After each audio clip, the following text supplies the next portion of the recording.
बिस्मिल्लाहिर्रहमानिर्रहीम। अस्सलाम वालेकुम वरहमतुल्लाहि वबरकातुहू। डियर स्टूडेंट्स, आज हमारा लेक्चर नंबर 8 ऑनलाइन सीरीज़ का M2 section second year physics chapter number 15 हम स्टडी कर रहे हैं। अल्टरनेटिंग करंट जनरेटर जो है वो हमने आज स्टडी करना है। अल्टरनेटिंग करंट जनरेटर एक डिवाइस है जो मैकेनिकल एनर्जी को इलेक्ट्रिकल एनर्जी में कन्वर्ट करती है। It is a device which converts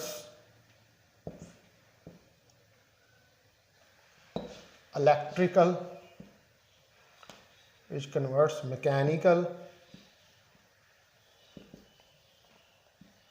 energy into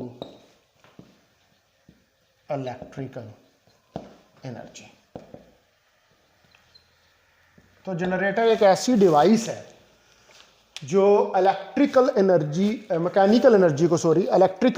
के अंदर जो है वो कन्वर्ट कर देती है। यानी कि आप क्या जनरेटर क्या होता है, घर पे होता है ना, सेल्फ लगाते हैं या आप किक मारते हैं तो वो क्या है, वो मैकेनिकल एनर्जी होती है और उस मैकेनिकल एनर्जी को आप इलेक्ट्रिकल एनर्जी के अंदर कन्वर्ट कर रहे होते हैं। यानी कि जब आप ट्यूब लगाते हैं तो मोटर जो है वो रोटेट करना शुरू कर देती है और जब वो रोटेट करना शुरू कर देती है तो उसके बाद जो है वो करंट पैदा होती है। तो यानी कि मैकेनिकल एनर्जी से इलेक्ट्रिकल एनर्जी में आप उसको कन्वर्ट कर देते हैं। तो डियर स्टूडेंट्स, अब हम देखते हैं कि इसका प्रिंसिपल जो है वो क्या है। ठीक है कि किस प्रिंसिपल के तहत जो है ये इलेक्ट्रिक जनरेटर जो है एसी अल्टरनेटिंग करंट जनरेटर जो है वर्क करता है। अल्टरनेटिंग का मतलब ऐसी करंट जो अपनी डायरेक्शन को चेंज करती है। एसी वो करंट आती है, इसको भी हम 16 चैप्टर में बड़ी डिटेल के साथ पढ़ेंगे, लेकिन यहाँ पर आप ये याद रखें कि जो करंट चेंज करती है अपनी डायरेक्शन को उसको हम अल्टरनेटिंग करंट कहते हैं। तो इसका प्रिंसिपल जो है, पहले देखें, जो प्रिंसिपल ऑफ इलेक्ट्रिक जनरेटर है वो किस पर बेस करता है, on Faraday's law. The principle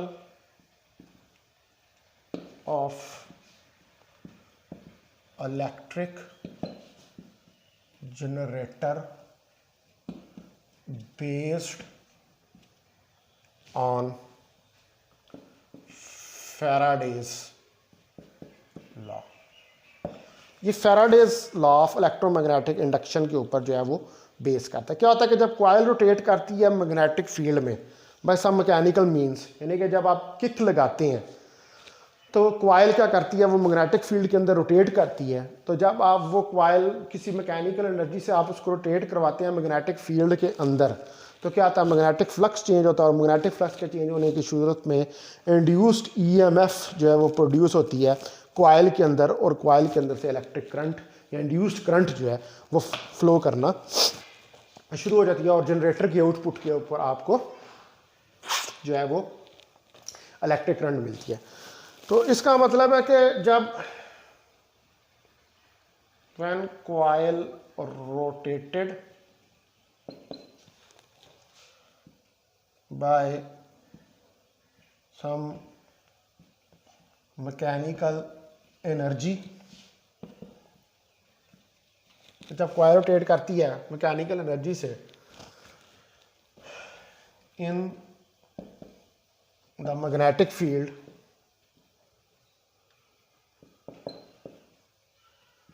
magnetic field में, तो the magnetic flux changes and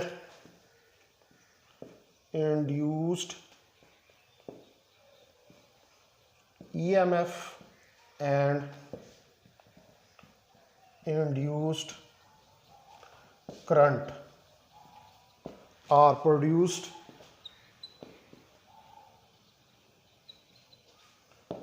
in the coil। जब कॉइल रोटेट करती है यानी कि घूमना शुरू करती है तो हमारे पास इंड्यूस्ड ईएमएफ और इंड्यूस्ड करंट जो है वो कॉइल में से फ्लो करना शुरू कर देते हैं। तो हमारे पास जो है वो इलेक्ट्रिक करंट जो है वो प्रोड्यूस हो जाती है। तो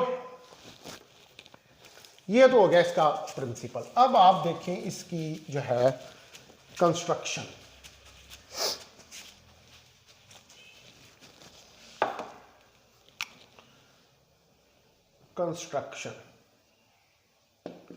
कंस्ट्रक्शन में नंबर 1 ये कंसिस्ट करता है एक रेक्टेंगुलर क्वाइल से। Rectangular coil of n turns, जिसकी कि n टर्न्स होती हैं, और ये क्वाइल जो है ये रोटेट करती है किसी अबाउट z एक्सिस के थ्रू इट्स सेंटर किसी कांस्टेंट एंगुलर वेलोसिटी ओमेगा के साथ। और ये जो 2 एंड्स ऑफ द क्वाइल होते हैं ये कनेक्टेड होते हैं स्लिप रिंग्स।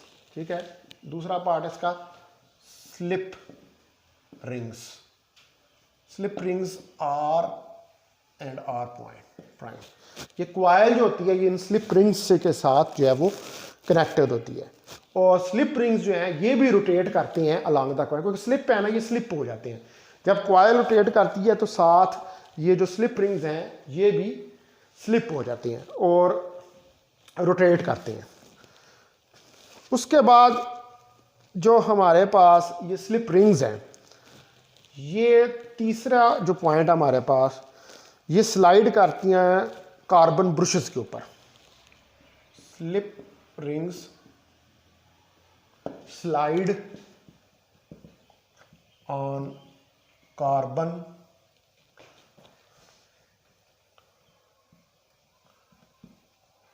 ब्रशेस।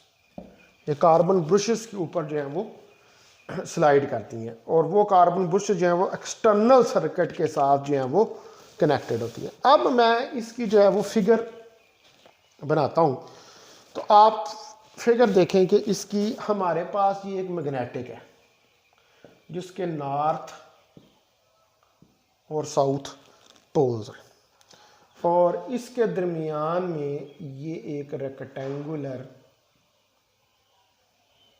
क्वाइल जो है वो पड़ी हुई है। और ये रेक्टेंगुलर क्वाइल जो है इसको हम क्या कहते हैं ABCD, इसको कोई नाम दे देते हैं, बल्कि इसको कह लें ABCD, इसको हम नाम दे देते हैं। ठीक है, अब इसके साथ जो है वो लगी हुई हैं स्लिप रिंग्स।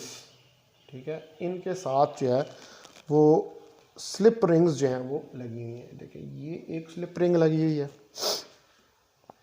ठीक है, और इस स्लिप रिंग के साथ एक ये कार्बन ब्रश जो है वो बना हुआ है। ये मैं ऊपर से इसको मिटा देता हूँ। ये कार्बन ब्रश जो है बना हुआ है। ये स्लिप रिंग हमारे पास जो है वो है, इसको कह लें आप R प्राइम और ये B प्राइम। ठीक है, इसके यहाँ पर नीचे जो है ये एक और लगी हुई है, ये भी इधर कार्बन ब्रश है। ये स्लिप रिंग R है ये वाला, और ये कार्बन ब्रश है B। ठीक है, ये इसके साथ स्लिप रिंग जो है वो R लगा हुआ है, और इसके अंदर से भी आई करंट फ्लो कर रही है, और इसके अंदर से भी आई करंट जो है वो फ्लो कर रही है। ठीक है, और ये इस तरह रोटेट हमारे पास का ये फ्रंट व्यू जो है ये हमने बनाया है, इसका फ्रंट व्यू। ठीक है, ये दो स्लिप रिंग्स लगी हुई हैं R और R प्राइम, जिसके साथ ब्रशेस हैं कार्बन B और B प्राइम, और ये एक रेक्टेंगुलर क्वाइल है, और एक्सटर्नल मैग्नेटिक फील्ड के अंदर हमने इसको रखा हुआ है। अब मैं एक और फिगर बनाता हूँ। देखें कि ये इसका नॉर्थ और ये इसका साउथ पोल है। तो आप देखें कि यहाँ पर ये हमारे पास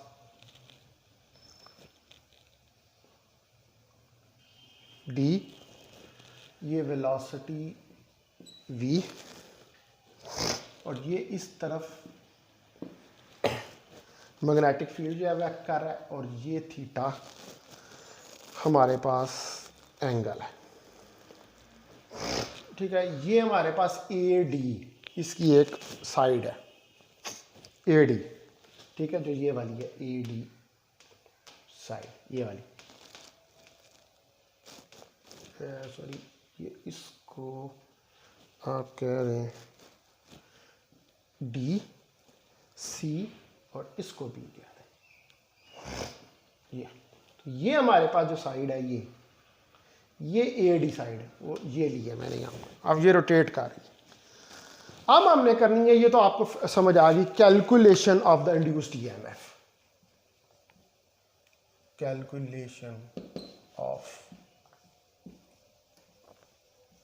इंड्यूस्ड ईएमएफ, हमें इंड्यूस्ड ईएमएफ जो है कैलकुलेट करके दे। तो जो हमारे पास वर्टिकल साइड है ए बी, ये हमारे पास साइड है वर्टिकल। ये वर्टिकल साइड ए बी जो है ये लूप की ये मूव कर रही है कांस्टेंट वेलोसिटी के साथ मैग्नेटिक फील्ड में। तो अगर एंगल बी और वी के दरमियान थीटा है, ठीक है, तो फिर हमारे पास इंड्यूस्ड ईएमएफ इसमें एप्सिलॉन ए बी साइड के अंदर जो प्रोड्यूस होगी वो v b l sine theta के बराबर होगी। ये क्वेश्चन नंबर 1 आ गया। यहाँ पर जो एल है वो लेंथ है इस साइड ए बी की, ये एल जो है ये क्या है, length of side a b, ये उसकी लेंथ है। ठीक है डियर स्टूडेंट्स, तो आप देखेंगे ये हमारे पास इस साइड के अंदर जो इंड्यूस्ड ईएमएफ प्रोड्यूस हो रही है वो आ गई। अब जो डायरेक्शन ऑफ इंड्यूस करंट है, तो ए बी के अंदर जो डायरेक्शन है इस सेम जो फोर्स एक्सपीरियंस कर रहा है positive charge in the wire, यानी कि फ्रॉम टॉप टू बॉटम, यानी कि इस तरफ फ्रॉम टॉप टू बॉटम ये आ रही है, फ्रॉम ये नीचे की तरफ फ्रॉम टॉप टू बॉटम, ये देखें ना ऊपर से नीचे आ रही, फ्रॉम टॉप टू बॉटम, और इस तरफ से करंट ऊपर जा रही है। अब ईएमएफ जो है साइड सी डी के अंदर, अब देखिए ये इस सी डी के अंदर जो है वो भी क्या होगी, epsilon c d v b l sine of theta. ये मेरे पास इक्वेशन नंबर 2 आ गई। और साइड बी सी और d a, side b c और जो डी ए हैं इसमें जो ईएमएफ है वो 0 है, क्योंकि फोर्स जो एक्ट कर रही है वो चार्ज के ऊपर इन साइड एंड बी सी और d A is not along the wire. ठीक है, ये जो है बी सी और डी ए, इस पे में जो चार्ज के ऊपर फोर्स एक्ट कर रही है वो अलोंग द वायर नहीं है, यानी कि वो जो एंगल जो है वो जो बना रही है वो क्या है, वो 0 है। तो कंट्रीब्यूशन जो बी सी और डी ए से है, b c and d a, इसकी वजह से जो कंट्रीब्यूशन है वो कितनी है, वो 0 है इंड्यूस्ड ईएमएफ की, यानी कि ये टुवर्ड्स इंड्यूस्ड ईएमएफ जो है वो कंट्रीब्यूट जो है वो नहीं कर रहे, क्योंकि जो नेट कंट्रीब्यूशन है ईएमएफ की बाय साइड डी सी और बी ए, ठीक है ना, डी सी और बी ए इससे कंट्रीब्यूट, लेकिन ये जो है ए बी और बी सी, आप देखें मैग्नेटिक फील्ड इस तरफ जा रहा है, ठीक है, ये मैग्नेटिक फील्ड जा रहा है इस तरफ मैग्नेटिक फील्ड है, करंट जो है इसमें वो इस तरह फ्लो कर रही है, इसके ऊपर ऊपर जा रही है, इसके ऊपर नीचे की तरफ आ रही है। तो इसलिए ये बी सी साइड और डी ए साइड, ठीक है, ये कंट्रीब्यूट नहीं कर रही हैं टुवर्ड्स द ईएमएफ। अब आप देखें एक्सप्रेशन ऑफ इंड्यूस्ड ईएमएफ, यानी कि हमारे पास दो साइडों की वजह से जो है वो इंड्यूस्ड ईएमएफ आई, epsilon a b plus epsilon c d. ठीक है, तो ये क्या हो जाएगा, epsilon a b v b l sine of theta plus v b l sine of theta. तो एप्सिलॉन क्या आ गया, 2VBL साइन ऑफ थीटा। तो अगर n नंबर ऑफ टर्न्स है क्वाइल की, तो एप्सिलॉन 2NVBL साइन थीटा के बराबर जो है वो आ जाएगा। ठीक है स्टूडेंट्स, अब आप देखें कि ये हमारे पास एक्सप्रेशन जो है वो बन गया। दो साइडें कंट्रीब्यूट कर रही हैं, दो साइडें कंट्रीब्यूट नहीं कर रही। अब हमें पता है कि कॉइल जो है वो रोटेट कर रही है, ठीक है, ओमेगा वेलोसिटी के साथ। तो V = R ओमेगा। ये 5th चैप्टर में आपने रिलेशन पढ़ा हुआ जहाँ पर एंगुलर और लीनियर वेरिएबल्स को हम आपस में रिलेट करते हैं। तो epsilon 2n/v/L sine of theta, चूंकि एंगुलर फिर वेलोसिटी आ रही है तो 2n हम यहाँ पे लिखेंगे R ओमेगा/BL साइन ऑफ थीटा। तो एप्सिलॉन जो है मेरे पास ये क्या आ जाएगा, आप देखिए इसमें 2RL, R रेडियस है जिसके अबाउट कॉइल है और रेडियस रोटेट कर रही है, और L लेंथ है। तो ये क्या हो जाएगा हमारे पास area of coil, rectangular coil का एरिया आ जाएगा। तो ये क्या आ जाएगा हमारे पास N omega AB sine of theta, और थीटा हमें पता है कि ओमेगा टी के बराबर होता है। तो epsilon NA omega B sign omega t, ये आ जाएगा। तो ये हमारे पास है equation of induced EMF which is produced in the AC generator, ठीक है जी। ये AC जनरेटर के अंदर प्रोड्यूस हो रही है। तो अगर साइन ओमेगा टी 1 के बराबर हो तो हमारे पास क्या आ जाएगा, epsilon not NA omega B। तो यहाँ पर आप एप्सिलॉन नॉट को पुट कर सकते हैं। तो एप्सिलॉन मेरे पास epsilon naught sine of omega T के बराबर आ जाएगा, ठीक है डिस्टेंस। और अगर एक्सप्रेशन ऑफ करंट आपने निकालना है तो हमें पता है जो कॉइल है इसमें रेजिस्टेंस R है, तो epsilon over R I epsilon not over R sign omega T. तो एप्सिलॉन नॉट ओवर R क्या है, ये मैक्सिमम करंट I नॉट हो जाएगी। तो I = I not sine of omega t. ये हमारे पास करंट का, इंड्यूस्ड करंट का एक्सप्रेशन जो है वो निकल आएगा।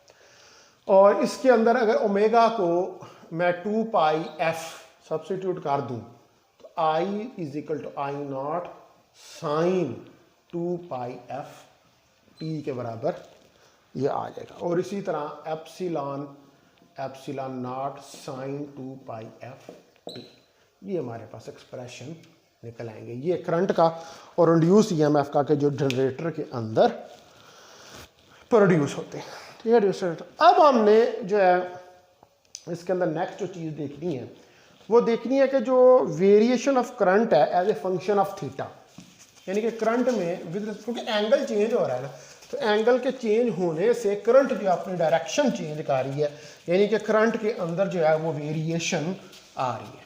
तो वो वेरिएशन जो है उसको हमने स्टडी करके देखना। तो आप देखें कि variation of current as a function of theta.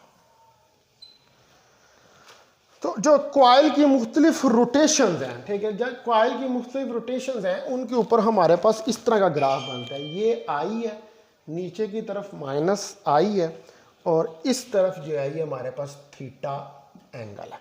तो ये हमारे पास कुछ इस किस्म का ग्राफ जो है वो आता है। तो आप देखें कि यहाँ पर एंगल π/2 है, यहाँ पर 0 है, यहाँ पर एंगल 3π/2 है, और इधर पूरा साइकिल पूरा आता है तो इधर एंगल 2π है। तो अब आप देखें कि जब थीटा हमारे पास 0 डिग्री है तो I हमारे पास I not sine omega t, इसको लिख सकते हैं I not sine of theta.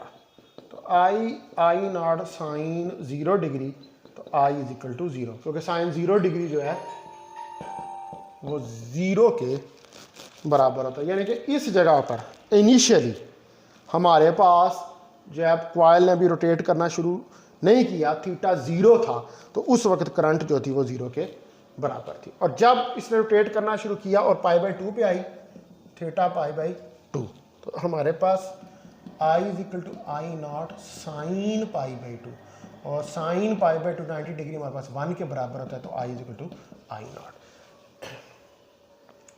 ठीक है स्टूडेंट्स, तो इधर सॉरी ये यहाँ पर पाई है, ये इस जगह पर π/2 है। अब इधर करंट जो है π/2 के ऊपर मैक्सिमम हो गया। उसके बाद आप आए थीटा, ये तो 90 डिग्री हो गया, थीटा 180 डिग्री या पाई के ऊपर, तो I is equal to I not sine theta, I is equal to I not sine पाई।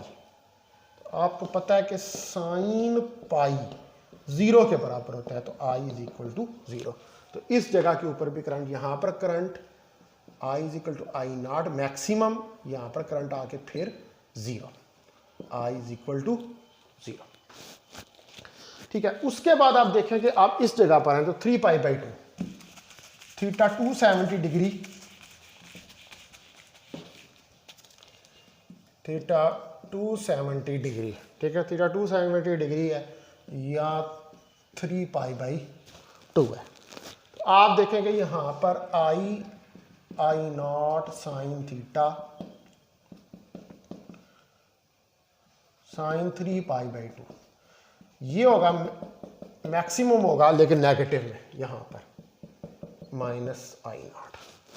और उसके बाद थीटा 360 डिग्री या 2π, तो I not sine of theta sine 2π, और हमें पता है कि साइन 2π जो है वो 0 के बराबर होता है, तो आई जो है वो 0 के बराबर यहाँ पर आ जाएगा। अब आप देख लें कि करंट के अंदर जो है वो कंप्लीटली वेरिएशन आ रही है। तो हमारे पास जो 180 degree less than theta less than 270 degree है, ठीक है। अब इसका कंक्लूजन हम देखते हैं कि हमारे पास जब आप देखें कि for 180 degree less than theta less than 270 degree, इस एंगल के ऊपर जो है करंट इंक्रीज करती है, लेकिन रिवर्स करती है अपनी डायरेक्शन को। Current increases but reverses its direction, ठीक है ना। ये देखें, ये वाला इधर से इधर इस तरफ जब आया है, तो 3π/2 पे जाके इसने अपनी डायरेक्शन को रिवर्स किया। तो ये करंट क्या है, is not directed along DCBAD, ठीक है। तो ये करंट क्या है, इट इज अलोंग, आप लूप देखें ना जो, तो वो ये है अलोंग लूप DCBAD, इसके अलोंग, ठीक है जी। और दूसरा हमारे पास पॉइंट कि अगर फ्रिक्वेंसी ऑफ रोटेशन जो है वो f है, देन करंट इस डायरेक्शन f टाइम्स पर second, such A current is called alternating current. अब चूंकि करंट अपनी डायरेक्शन को कन्वर्ट रिवर्स कर रही है, तो इसको हम क्या कहते हैं, it is known as AC और अल्टरनेटिंग करंट। तो इसको हम AC या अल्टरनेटिंग करंट का नाम जो है देते हैं, क्योंकि ये बार बार अपनी डायरेक्शन को रिवर्स कर रही है। कभी करंट जो है वो पॉजिटिव साइकिल में मैक्सिमम हो रही है, और कभी करंट जो है वो नेगेटिव साइकिल के अंदर जो है वो मैक्सिमम हो रही है। ठीक है डियर स्टूडेंट्स, तो अब आज ये हमारा इलेक्ट्रिक जनरेटर जो है वो हमने कंप्लीटली जो है वो स्टडी कर लिया है। इसको मैं जितना आपके कोर्स में था, हाँ, इसमें एक चीज़ रह गई है, आर्मेचर। आर्मेचर की डेफिनेशन जो है वो ज़रा हम देख लेते हैं, एक ये लास्ट चीज़ रह गई।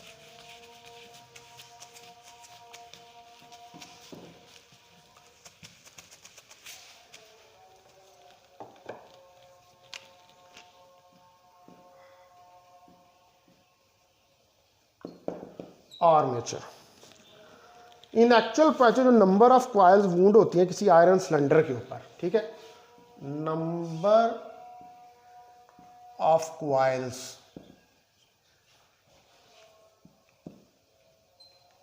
wound on a iron cylinder is known as armature. तो उसको जो है वो हम आर्मेचर का नाम देते हैं जो नंबर ऑफ क्वाइल्स वूंड होती हैं किसी सिलेंडर के ऊपर। तो मैग्नेटिक फील्ड जो इसको हम प्रोवाइड करते हैं किसी इलेक्ट्रोमैग्नेटिक से, ठीक है। तो आर्मेचर जो है वो रोटेट करता है, ठीक है, जहाँ आर्मेचर के एक्चुअली वो क्वाइल ही है जो रोटेट कर रही है मैग्नेटिक फील्ड के अंदर, ठीक है। वो जो क्वाइल मैंने ABCD क्वाइल नहीं थी बनाई, वो एक क्वाइल जो है वो क्या है, उसको आर्मेचर का हम नाम देते हैं, ठीक है डियर स्टूडेंट्स। तो अपना ख्याल रखें। अब कल जो है वो हम इंशाल्लाह ताला